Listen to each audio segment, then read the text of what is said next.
How much contact do you have with Cam at this time of year? Oh, well, it's kind of cool because, now we're in phase 2, so we got the players here, and, they meet in the morning, and then they go out and do their workouts. We meet the offense meets first while the defense is out on the field, and then they flip-flop, and then the offense is out on the field, the defense is meeting. But, we get to interact with the players, for the most part every day.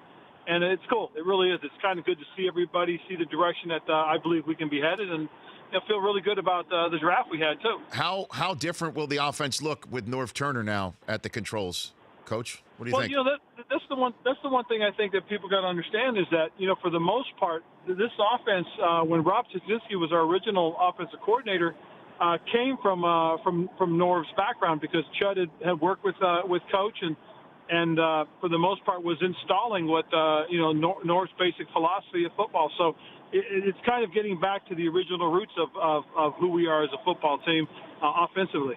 Now, this question is asked with the ultimate respect for Norv's son, who is the quarterback's coach. I mean, and I'm not suggesting at all with this question. All right, I'm infusing this with this caveat, infusing this in all as saying that he didn't deserve the job. But what I'm asking is, as a head coach, when an offensive coordinator's son is the quarterback's coach, is there any concern? What if Cam and the quarterback's coaches starts grinding gears like quarterbacks coaches and quarterbacks do? I mean, is there any concern on that front? No. Well, no, because Scott was with us to begin with. He's got a background with some of our players. He's got a background with Cam. He was part of the staff when we drafted Cam, so he's very familiar. And so it was almost one of those things that you're looking for a quarterback coach. You look for a guy that's got some familiarity with the offense, but also familiarity with your players, and that's what we got. We got a guy that has both, so we feel pretty fortunate to have him back. Scotty's done a great job already. His relationship with Cam seems to be very strong already, and no, I'm not worried about that when the wheels start to grind a little bit. In fact, I kind of expect it to happen at some point, just because guys are competitive by nature, and everybody wants to do well. Everybody wants to win.